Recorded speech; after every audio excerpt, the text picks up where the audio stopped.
So welcome everybody to this week's episode of Social Chatter. My name is Christian Karasevich. You can find me at CKROKS. And I've got my co-host, Mr. Vincent Orlick over here. I'm here. And Vincent, how can they connect with you on Twitter for those of you who haven't seen this episode? At Vincent Orlick.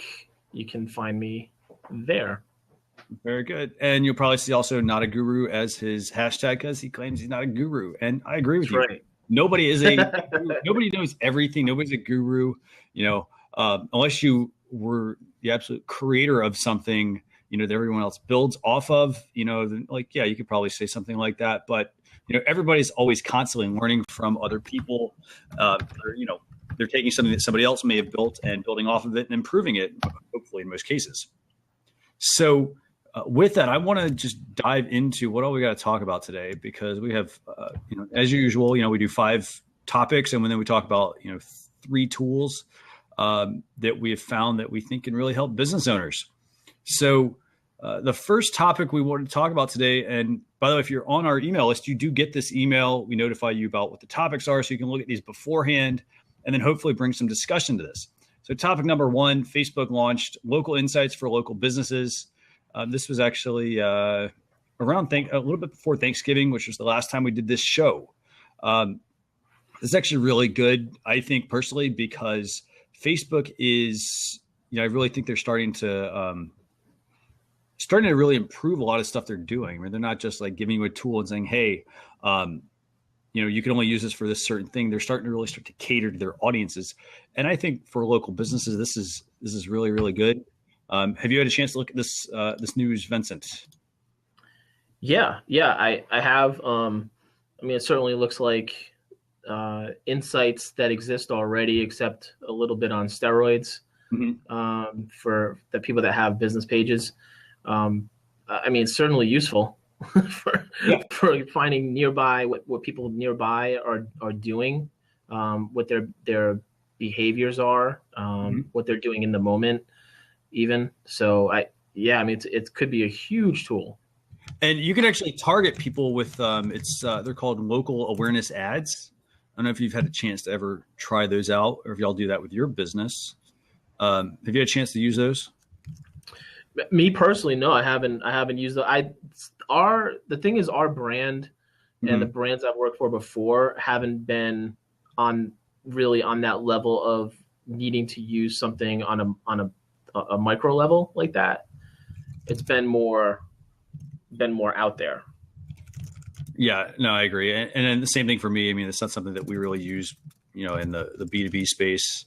But certainly SMBs, it's a useful, very useful tool that now the key is getting them to use it, because the SMBs, they're the kind of the tougher ones to get to use Facebook ads, right? Because they either don't understand it, or they don't think it works, or they don't have the money, but they don't think they have the money, which is all, or a combination of all of those combined. Right. So yeah, it's like a lot of times once you get people, like a small business, once you get them educated and you do a test campaign, they use it. Once they see how it works, right. A lot of times, even if it doesn't work the way that they initially thought, where they're getting all this tons of business, they still see how potentially powerful it can be. Yeah, and how effective. I completely agree with you. I think really it comes down to, a lot of times it's like that light bulb goes off, and everybody's so afraid of using anything. They're like, oh, well, I'm not going to, I don't want to spend any money on Facebook ads. I don't want to throw money away. Right. I come up with all sorts of excuses. I don't have the time to do this, and I mean, really it's all about experimentation. I mean, anybody that you see who's doing any sort of thing on, say, let's say it's Facebook ads. I mean, they didn't just all of a sudden jump into that and have all this success. In most cases, they had to, work through some of those things. They tried it at first. They may have wasted a little bit of money, but they were very, here's the thing, like if you waste the money, I think that's going to cause you the next time you go to run ads to say, hey, you know what? The last time I did this, I lost $20. And I'm going to then go back and say, okay, well, this time, what can I do differently to where I don't lose another $20? Or maybe I lose, $10 this time. I minimize the amount of money I'm losing. It's just, they're simple. Well, and really what they're doing is they're really not losing it, right? They're just kind of paying that amount of money to find out more information. Because if they're spending $20 and they discover, okay, well, this ad ran this time and this many people, then they know, okay, that maybe didn't work, or they ran a couple ads, so they did some A/B testing, and one ad worked better than the other. Well, now the next time they're going to go and maybe focus more along the lines of whatever that ad was that actually worked better than the other one. So yeah, it absolutely takes testing. You don't have to. The great thing about the ads on Facebook, you don't have to spend $1 million. You don't have to spend $1,000. You can spend even $20. You can do test campaigns for really small amounts just to get an idea, and it does give you an idea of how they're going to perform. Absolutely, and that's the key thing. You need to be willing to make the investment yourself and find out what is or is not going to work for your business, and and say, hey, you know what? If it didn't work the first time, learn from your mistakes. Yeah. If you're not putting any money into it, and you're like, oh well, I'm not growing, I'm not doing anything. Well, you need to put money into it so that things have the opportunity to actually grow, or you have the opportunity to learn what it is you can do differently in your business to really kind of get things to take off. You have to have some skin in the game. If you're a small business owner, you already have a lot of skin in the game. Totally get that. But if you really want that type of thing to succeed in the way of like a Facebook ad, which it can, it's simply the most powerful way to reach people right now with advertising. With marketing, there's really not a more powerful way than targeting with as far as advertising is concerned than Facebook ads. Right. Yep. Absolutely. And I definitely, you have to, like we said, it's actually a pretty cool tool what they're giving you. If you read through what's here, essentially, let me find the actual line. So you can get aggregate demographics associated with people nearby, allowing you to know people a lot better and allowing you to serve them better. So in turn, that's going to give you the opportunity to know when people are more likely to visit your business, some things about them, such as their age, such as their gender, if they're a tourist, if they're a local resident. Like, all of that information is something that, you as a business owner should be paying attention to begin with. Right. You should always be looking at like all the people that come in your business and, noticing little habits here and there. Does this person come in every single week? Do they order the same item, for example, if it's a restaurant? If they do, you should be keep that in the back of your mind and pay attention to it. Don't just like run your business and get people in, get people out. You want to build a relationship with those people. And, and this is, all this information's there. You really just need to put a little bit of time into your marketing and your social media marketing and say, hey, you know what, at the end of the month, do you have certain people coming in? What kinds of patterns do you notice about your business? And, and apply that to different areas, in this case, to local awareness ads. By the way, I did put a link to this in the chat for everybody as well. There's a tutorial on how to set up local awareness ads, so you can do things to target people based on their location. You can also set one to like get people to map directions to you as well. So please give that a try and let us know if you have any questions. So with that, topic number 2, and this is probably a pretty quick one because obviously we know that Facebook is the main. Is this going to be the Twitter emoji one? This is the Twitter emoji reactions. And this, I think we've had this one up for a little while. I talked about this, I think, a couple weeks ago. So this one basically is, we talked about this a couple weeks ago. Facebook was looking to redo the like button. They were trying to give people more ways to kind of express things, because if you like something, it doesn't always mean you actually like it, in that context. So Twitter is now working on some emoji-based reactions to tweets. This again, I kind of rolled out right after Facebook came out with their reactions that they were rolling out. Do you think, I think the bigger question is, do you think this is a good step for Twitter? What are your thoughts? It goes along in the lines of, like we talked about before, about it just making it a little bit more fun and engaging too. I do think that emojis are really for 2016. I think that emojis, believe it or not, are going to be a huge factor. Not to say that they're going to be the be all and end all, but it does seem like a lot of different platforms are putting a lot of focus on this whole emoji language and communication. So that being said, like Domino's is the first one really that I know of. I could be wrong, but where you have your account information with them, but you can tweet them a picture of a slice of pizza, and then they'll deliver a pizza to you. Mm-hmm. So I mean, stuff like that. That's pretty amazing. It's as kind of goofy as it may sound.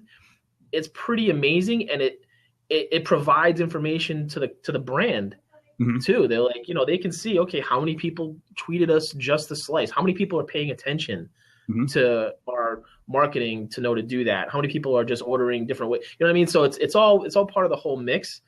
Sure. In the end, I'm sure there's some sort of other positives that I don't know yet, but mm-hmm.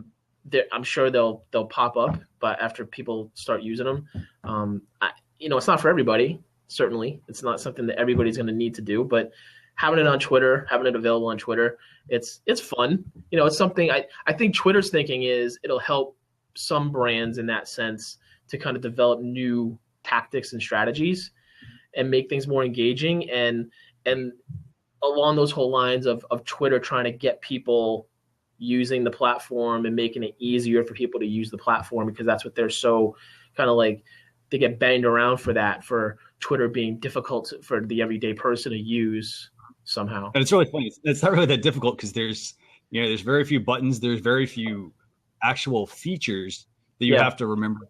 Hey, if I'm Facebook, how do I set up an interest list? How do I access my pages? How do I do advertising? Like, there's so many different areas. With Twitter, it's pretty straightforward.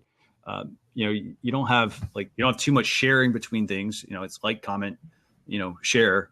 And with Twitter, it's pretty straightforward. We have retweet, like, favorite. What is it? Retweet, like, and is there any other buttons I'm forgetting here offhand? There's not a whole lot there. I mean, really. Well, you can see analytics of the tweets now. Yeah. I mean, you can reply directly, of course. Mm-hmm. You can tweet quotes. Right. Where you're retweeting with the quoting. But I mean, it's yeah. So basically, I mean, the benefit to doing the emoji reaction thing is that it lets people get further into the conversation. Instead of just saying, "Hey, I like that," they can take it a little step further. With a different reaction, which I think is great. And I mean, I think you brought up a great point about strategy overall. I think strategy is one of those things that paying attention to these trends and saying, "Hey, you know what? Is this something that I can apply to my business? If it is, let me make some adjustments. Let me see how I can actually incorporate it." And maybe at first, if you try it, it doesn't work. Again, keep trying it, because it is going to catch on. It's going to become something that, in most cases, I think it's going to become ingrained in using Twitter. So you're going to have to kind of, adopt it at some point. So it's better to try it, test it out, and see how it works. And it kind of gets you thinking, I think, on, how the feature works itself. And I would add this, Christian. I don't think it's limited to just the big brands. I think that the small companies, one-stop shops, little locations, dry cleaners, mm-hmm. pizza places, I mean, they can do it. They say, mm-hmm. Just to use that example of what Domino's did. Let's mm-hmm. say my local pizza place that has one location, mm-hmm. they have all their customers provide them with their Twitter handle if mm-hmm. they're on Twitter. Right. And they just have someone that sets up notifications. Mm-hmm. And I mean, because in reality, they're not going to get a ton of orders by someone tweeting a pizza slice, most likely. Right. Right. But if they offered that, now it's just another way to make it easier for someone mm-hmm. to do it. And as long as they have all their information, uh-huh. which they would have on file, they're entering into that understanding that if you tweet us a pizza slice, you're ordering a pizza. This is your order that you're getting. And I think that's also really, you bring up a great point. If I'm like Domino's, of course, I'm a huge brand. I've got, recognition there. People know what to do. But if I'm like a mom and pop pizza shop, and I'm trying to compete with other vendors in the area, other people that sell pizza, for example, this is also another way, you don't have to do everything, but this is another way for me to actually, get a leg up on the competition. Yeah. To add a feature. And I'm not saying it works for everybody, but you do need to, look at it and say, hey, you know what? Are we looking to move online? Are we looking to change kind of how we do things? And if we are, this is something, it's just something we want to consider. So I think that's a great thing. By the way, we've got Craig. Welcome, Craig. Thanks for joining this week's episode of Social Chatter. My name's Christian. This is Vincent. So we're now on to topic 3. And I had a chance to play around with this. I don't know if you've tried out LinkedIn's new revamped look. Oh yeah. Oh man. So, yes. Go ahead. What's your initial reaction? Oh, you want me first? Okay. Sure. I've been banging on LinkedIn for like 3 years for the app design, because the desktop, laptop, whatever, the tablet design, whatever, I don't really use it, but the app on phone, on my iPhone, it's been really bad. Just the UX, the user experience has been bad for a while.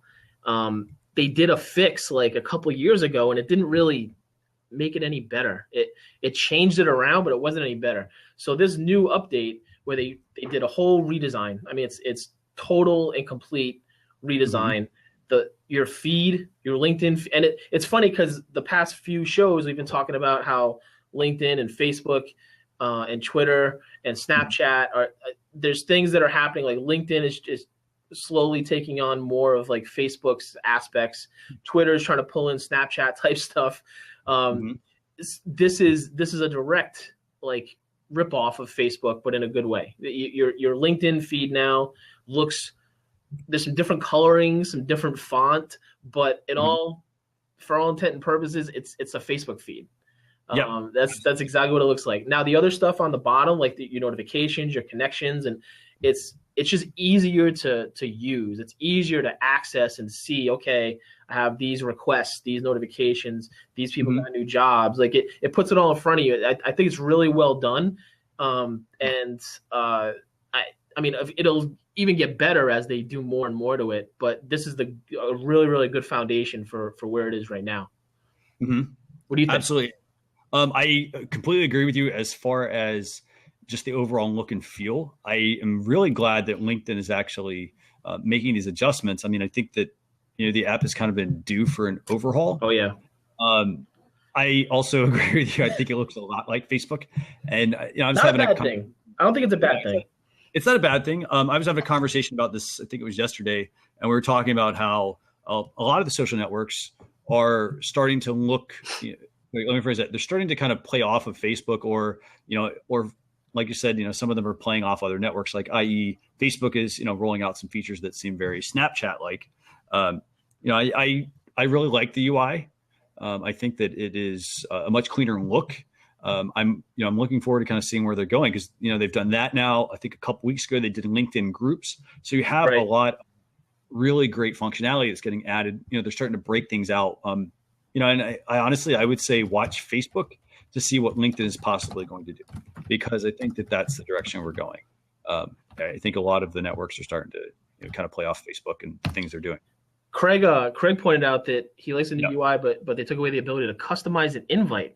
That I haven't done a full deep dive onto the app. So if that's the case, man, that's kind of crappy. Like I wouldn't be a fan of that, because we, as people that are kind of in the industry, I know anyone that I talked about LinkedIn about how to use it, one of probably like the top 3 things that you recommend to someone is make sure when you send an invite, you personalize it. You don't just send click the connect button and let it go, unless it's someone like you already, like Christian. If we weren't connected on LinkedIn right now, I would send it to you and be like, whatever. But it's someone that you don't know, you absolutely have to customize it. There's no question. Yeah.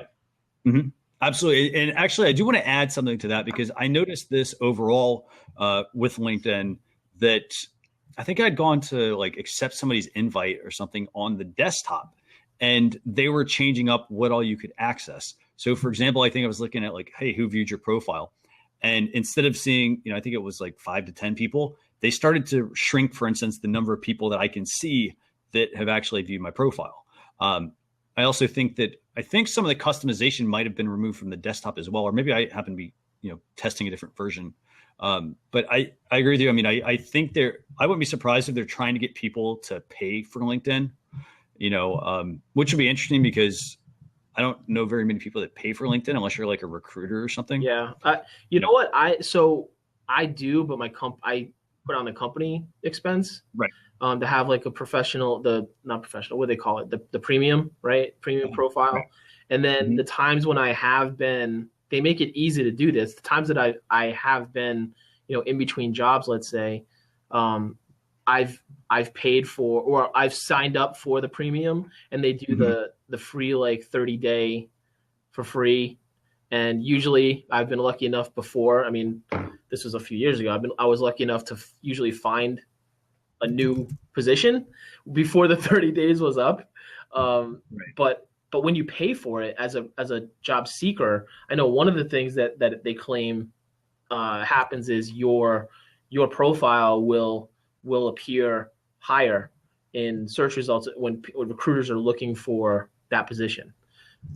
So it felt like it was worth it, even though I didn't actually pay for it back then, because I just did the preview, the 30-day preview, and then was able to just cancel it before that. But yeah, now I use it. I don't know. I think I would say if you're a professional, not in social media necessarily, but if you're just a professional, like your company, if I was a company, I would want my employees, especially specific industries, I would want to pay for my employees to have the premium option. So they have the nice like header behind them. They can set it up nice and have the certain available options, the certain options available to them that that helps them stand out and makes it look that much better. Yeah, that's a good point. Very good point. And I think that I think that's actually a great point. I think it really is going to come down to like what the context is of what you're going to use it for. Yeah. I do find it interesting though, if they are trying to move people towards a pay model. I think the only way you're going to have that happen is if most of the other networks make some sort of switch and say, hey, you know what, we'll adopt that as well. I know there's going to be a ton of backlash if it does happen, because people are going to be like, well, hey, it's been free for so long. Why should we start paying for it? Yeah. I wouldn't be surprised if you came out, if it moved towards more like what apps are doing, with like a freemium model. You get it for free, and then you pay for in-app purchases, because I know LinkedIn I think they have a ton of different ones available if you go to try to purchase it. So anything else to talk about more on on LinkedIn? Anybody have any other thing they want to add? For instance, Craig, Vincent, anyone else? No, I was just kind of scrolling through it a little bit more again to see if there. Yeah. You know what? It does look like if it's available to somehow send a custom invite to someone, it's not easy to find. So it's just like I'm clicking through a couple of different things on profiles and things for the connect button, and it's all just like it sends an automatic invitation without allowing you to personalize it. So do you think that I'm wondering, I don't have my phone in front of me. Do you think it might be one of those things where they might add, for instance, if you're on like iPhone, maybe like the force touch feature where you could, press down and potentially pop up or peek, I guess, or pop. That's a good question. Well, so I have the new phone. I have the new 6S Plus, so I can certainly try, which I haven't, not get off. I don't think. But I haven't used that feature much, by the way. The really force touch. No, I mean, I use it on my watch a lot, but not on the. Yeah. There's nothing really. I'm just thinking, like, I mean, maybe that might be down the road. Yeah. Iterate on the app and and build out something like that to take advantage of that functionality. Because Instagram's trying to do that, for instance, with ads. I think it'd be neat because it would actually help in a way. I think would help improve the mobile experience, because then you won't have so many buttons to click on. Somebody could for those of you who don't know, you basically can press down with a certain amount of force and, peek or pop at certain things. Like it could pop up like maybe some additional options within, pages and whatnot. I think that could be pretty cool. What they do let you customize though, is when you go to, it's got the and this will be the last thing we can talk about, but across the top on your feed, it gives you like this person has a work anniversary and it says, say congrats. So you click on that and it brings up a message, like a message thing, right? And it's got a templated message on the same one. It says, congrats on the anniversary. Hope you're doing well. But that you can personalize. You can change that. So it's like they're trying to build the engagement more. Yeah. Which is kind of interesting. I mean, that is, maybe it just didn't, here's the thing. Maybe it just didn't make its way to the app. I mean, who knows? Well, maybe they're listening to this show and maybe they'll, are watching this. maybe they'll say, hey, you know what, we should implement that. And hey, Craig, that was a great suggestion. That's right. Maybe they didn't test it enough. So that's right. All right. So what do we got up next? Topic number 4, Instagram is finally doing something that I know a lot of people are going to love. They're testing out multiple account support. Now, it's only on Android at the moment. But I am actually really excited about this because I know a lot of Instagram users, they are constantly contacting me, reaching out and saying, hey, you know what? I manage multiple Instagram accounts. I want an easier way to do this. Yep. And I think this is actually going to be very similar to this last, hold on one second. Let me go back to Craig. Well, we'll finish this thought and then we'll go back to Craig. But, I think this is going to be a really great feature if they do decide to roll it out. I honestly, because it's Instagram, because Instagram is owned by Facebook, I think that makes sense to come out with something like this. They could even build it off the framework, like what they're doing with Facebook, to let you manage profiles and pages and things like that. So I would love to see it. How about you, Vincent? Do you think that this is a great? As someone who's a brand manager and heavily involved on the back end of managing social media accounts, I can't wait, and I hope. It sucks that they started with Android, but I get it. It'll come out to iOS at some point shortly after because it has to. The world has iOS in addition to Android. They can't ignore it. Instagram's whole philosophy is kind of in the moment and not wanting to be necessarily, at least not publicly, the place where brands go to market. Right. I mean, they want money from the brands, right? They want ads, but it's funny because Facebook owns them. Facebook bought them 3 years ago, and I really think Facebook was like, okay, we brought Facebook along a specific way in terms of the advertising and the opportunities for businesses. Yeah. So we learned from what we did right and wrong. And Instagram, they've been so, I'm not going to say hesitant, but cautious and kind of deliberate, I think, on how they've approached it, because the API we talked about is now gone back to being even more strict than it was, and who they're allowing to access the API. The way that they don't allow you as one person to switch between accounts like you can on Twitter on the app. You can slam through 10 Twitter accounts in a few minutes and tweet. Right. And as a brand manager, makes your job easy. But Instagram want the real time. They want people to use it in that sense. They even, they've relegated brands to have to use it in that sense in a way. So for this, it's a little bit of acquiescing to, okay, companies, we want you to advertise. Right. We want you to advertise. We want you to use Instagram. So to grow it, we're going to, potentially give you this ability to have multiple accounts or agencies, multiple accounts, and manage them a little bit easier. And then maybe you'll use it more. So I definitely think that's where they're coming from with that, because the individual user, why would you need to bounce between accounts? You really wouldn't. I would even say that the focus is even more on agencies and social media managers than the brand itself with this update. And they absolutely need this. I actually am. It kind of makes me wonder: are they coming out with something that would be geared towards businesses? For example, maybe a business manager, or Facebook at work, and whatnot.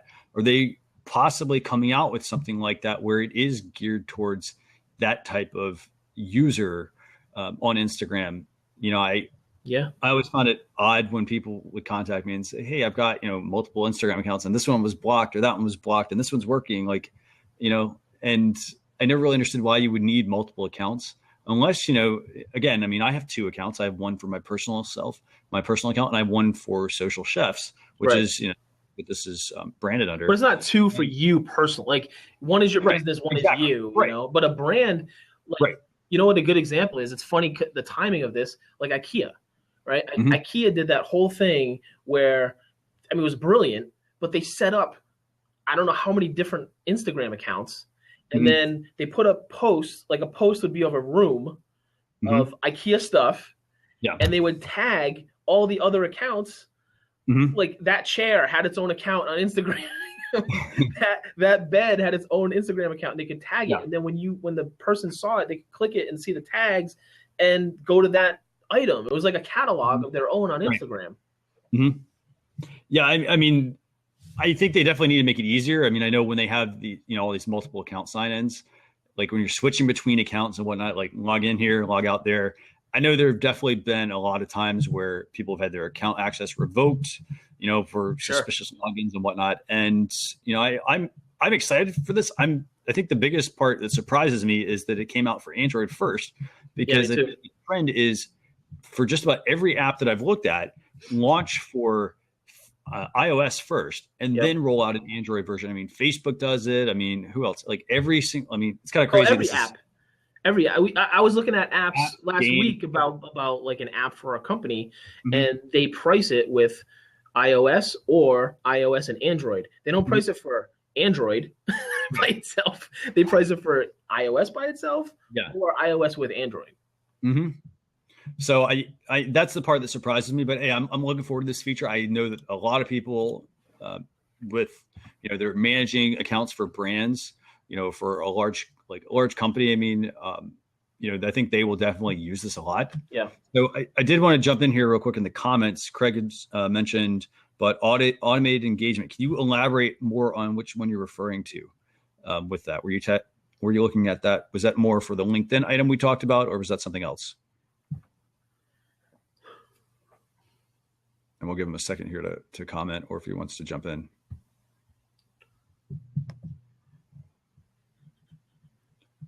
Templated happy birthday message. Yeah, absolutely. And I think that's, he's referring to LinkedIn having, templated messages, or you're referring to LinkedIn happy birthday messages, right?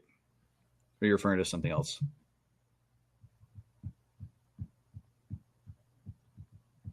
Okay, yeah.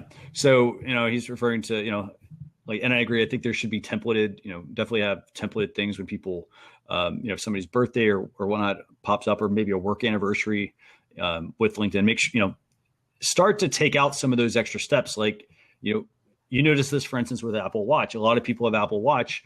It takes the guesswork out of certain things.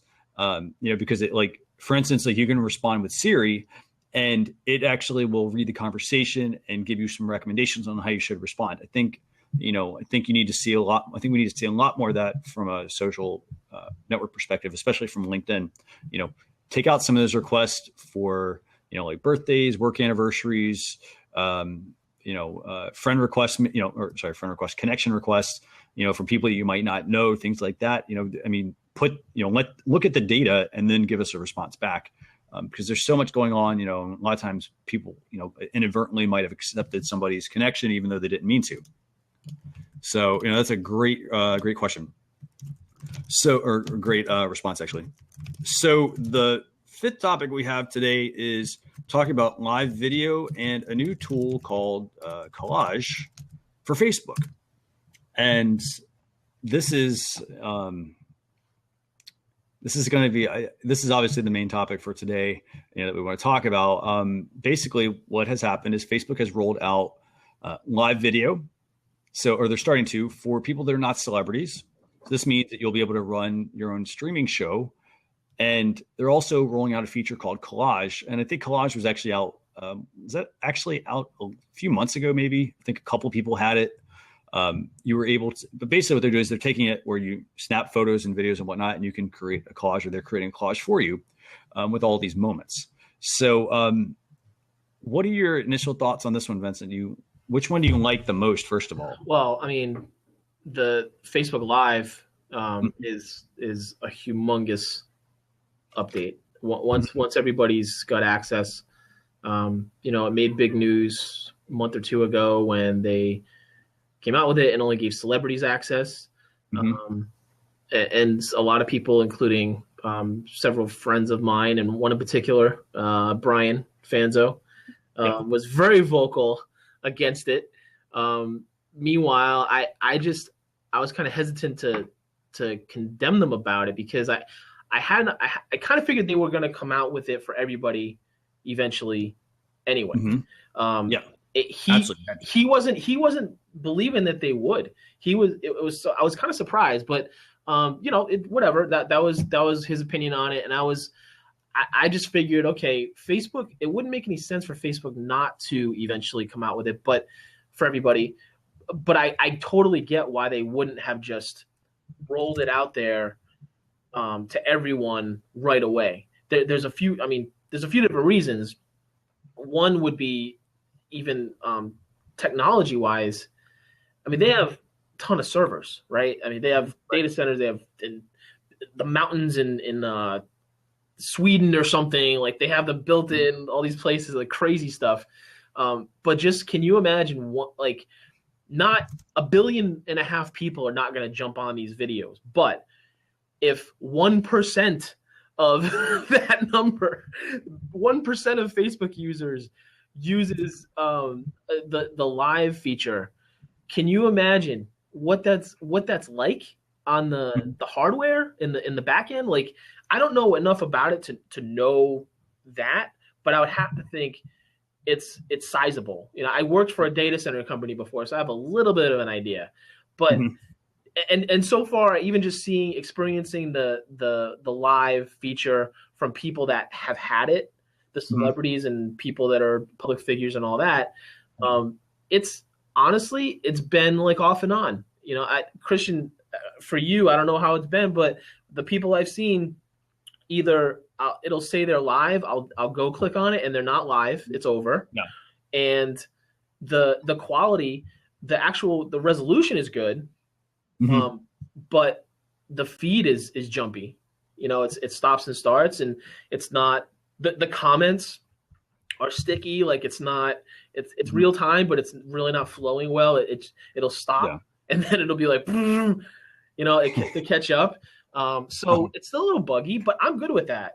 I'm cool. It's just rolling out. So I'm really anxious. I got psyched yesterday when I saw the story, and I saw there was an update on Facebook on the app, and I'm like, no way, it can't be out already. And maybe I have it, and no, don't have it. Yeah, I mean, and as as you're talking there, I mean, we are, it is being tested with a number of different accounts. Yeah. People will basically be able to go into Facebook, and there will be a live video option. I'm very interested to see what happens as far as how they're gonna, if they're gonna start to roll out certain features. Like, I think you bring up a great point, about rollout, but like, I want to look more at like organization. Like, are they going to make it easier to, to find feeds that are being, that are on this, feed stories that are being talked about on that. I think they need to. I think that as they're adding all these different things, like they're adding this feature, they're trying to make Messenger a little bit better so people can message you, even if you're not connected with them. They need to find a way to help you better sort some of these things in the feed. Because right now, if I go to my feed and I see videos and I see ads and I see photos and I see videos and I see status updates, that's a lot to, it basically just makes it more like Twitter at that point.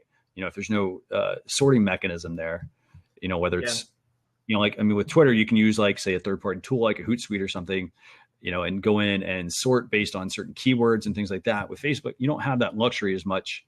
It doesn't work as well. Yeah, it doesn't work as well. It's all based on your network. Yeah, and they're gonna, and I mean, honestly, you should be taking the time to actively manage your, Facebook account. I know a lot of people that don't do that. They just add people and, woohoo. Like, at first it's like, oh, this is great. And then you get so much and you're like, oh, there's just too much going on. So I'm actually really excited about this feature. Definitely. And can't wait to get it and test it out. I think it's been coming since they integrated with Meerkat several months back, which seemed like a direct response to, Periscope being owned by Twitter and being so popular.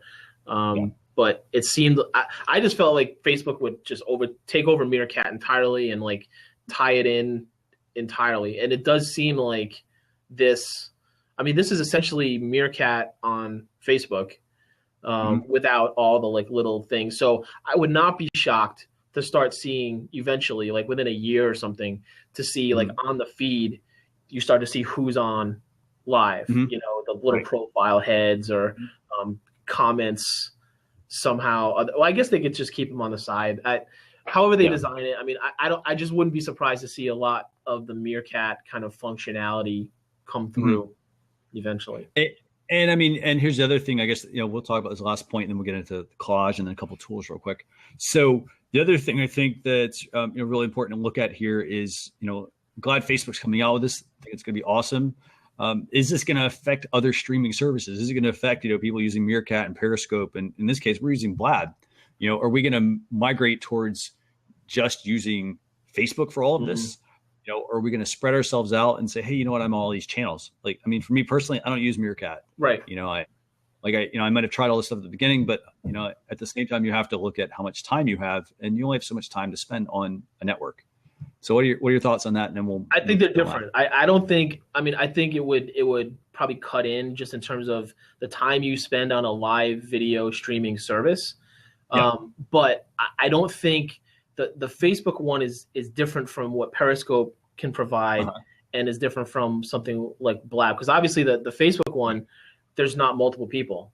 You know, it's not multiple people talking, having a discussion. It's much more like Periscope in the sense of it's a monologue.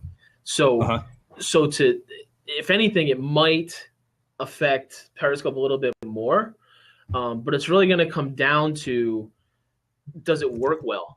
Does it work as well as Periscope? And can it catch up to Periscope before Periscope leaves it behind again in the functionality? Because Periscope is so easy. You just boom in the app, press a button, you're filming, you're streaming whatever's in front of you, whatever, or yourself.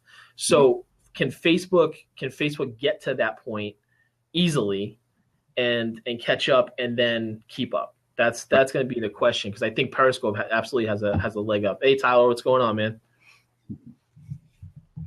So the second announcement. So in addition to the whole live video feature, they have a new feature called Collage coming out as well. I don't have either of these features yet. I can only go off of what. Right. Yeah, we're not lucky enough. Do what? We're not lucky enough to be on the initial rollout team. Hey Tyler, do you happen to have these as well? If you do, feel free to. He better not. I don't even want him to tell me that he's got this stuff already. I'm gonna be mad. So we're waiting to hear from Tyler here. Basically, you know, Collage. Basically, you can take photos, videos, and whatnot. They're getting grouped together into a scrolling and moving collage. So, you know, and again, I could see this, you know, tying into. I think we talked about it actually a couple of weeks ago. I think Facebook was rolling out some updates that were Moments. Yeah, am I thinking? I've been using Moments. I mean, I like Moments actually. It's a separate app. But I like it. I like what it does. I don't use it all the time or anything, but the times that I've used it, it's really easy and it does what I want it to do. I'm trying to think, like, wasn't there a feature where like it would, and it might be Moments where they were basically they were automatically tagging people in photos? So what it's doing is like on your phone, you can go into the Moments app, it'll read the photos that are on your phone, and it'll like automatically allow you to send those photos or individual photos from that group to the people that are in the photos. So I could see maybe, you know, tying in all this stuff together, start to bring everything closer, you know, more cohesive units to be able to, you know, to make it easier for people to, you know, get notified about things. We want to take, again, automating some of those things and taking out some of the guesswork, you know, because we don't want full automation, but we want some features to be automated. So with that, and Tyler, unless you want to jump in here and chat with us for a couple minutes, we got a hard stop here in a couple of minutes. We want to talk about a couple of tools that came out this week. Well, some of them came out this week, and some of them are also, you know, existing tools. So tool number one is a landing page grader. And I'm seeing a lot of tools kind of like duplicate a lot of work. So for example, this one is actually from Lead Pages, you know, for basically, you know, it's for building landing pages and whatnot for Facebook or for your blog or your website. being able to get people to opt into your email list through, different links spread throughout your content. They have a landing page grader, though, really neat. Basically, you can put in your URL of your landing page, and they will go in and grade it for you.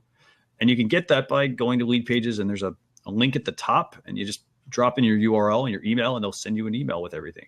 Again, I always find some of these things are a little, subjective. By the way, Tyler, thanks a lot for stopping by. I always find these things are a little subjective. Sometimes they're really good. Other times they're, kind of hit or miss as far as how good they work. But that's tool number one for this week. And I wanted to share that with everybody because, if you are building landing pages for your site, you don't want to just build a page and leave it up and just, kind of just let it be there. You want to continually try to build on it and improve it. So if you build a landing page and it doesn't work very well, or you get a low grade on something, look at it, why that might be happening. Vincent, do you ever use any landing page creating tools? Like I've used, I think was it? I want to say CoSchedule has one for headlines. Yeah, but, I need to. I'm in I'm in like kind of the development stage for my website's a blog site right now. I can't call it a full on website, but it will be for 2016. So this type of stuff, the landing pages and the lead gen type of content, like I'm going to be heavy on that within the next couple months here for sure. Okay. Very cool. So, overall, I think everybody should test this tool. It's a free tool, pretty straightforward. You just drop in your URLs, put in your email address, and at that point, you're going to then get a report back from them on your page. And then obviously you can learn how to use it or learn how to make, what kinds of updates you can make or what areas you might want to look at improving. So the second tool is a tool called Calibri. I don't know if have you had a chance to use this? I'm not paid to use it. There is a free trial available. I haven't used it. I just kind of looked at what you sent over, but why don't you give a breakdown of what? Basically, again, it's brand management and brand management, reputation management, whatever you want to call it. It's important as a business to be constantly measuring your brand, seeing how you're doing, and keeping track of who's talking about you online. Too many times, like a business, for instance, they didn't claim their Yelp place or something, right? And customers will go on and, they trash the business, and the business owner has no idea who's talking about them. So, I know how hard it can be to manage multiple social media channels. You're on Facebook, you're on Twitter, you're on Pinterest, you've got a blog, you've got other people talking about you. Like, you can't keep track of all that. You can set up Google alerts. You can use a tool called Mention, which we shared a couple of weeks ago as well. But this is, another tool basically that lets you create a dashboard of all this information. So you can check out blogs, who's talking about you on Twitter, on Facebook, on Pinterest. You can, look at some SEO side of things as well. I think that's actually, it's almost like a one-stop shop to give you the opportunity to, one, find out who's talking about you, and two, engage back with those users. And, as a business owner, you do need to have some tool available, at your disposal to be constantly able to look into this. If you're not checking this stuff, again, people are talking about your business, and, this is the best way for you to get into the conversation, to look at, certain keywords, or to look at, people who are mentioning you without feeling like you're overwhelmed, because everything is in one place. Right. Yeah. There's a lot of these tools, like you said. There's one that we use with my company that's relative. It's pricey. If you're like a small business, it's pricey. It's not on the level of the very top type of platforms that do what it does. It's probably in the middle, but it's pretty effective. I don't know that it's perfect, and I don't know that it's. I would recommend it for everybody because there is a big learning curve with it. There's a lot of stuff going on with it. So as these get easier to use, and ultimately it comes down to time.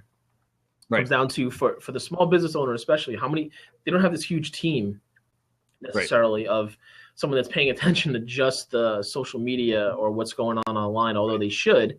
Hopefully they have some sort of marketing person that's handling that for them.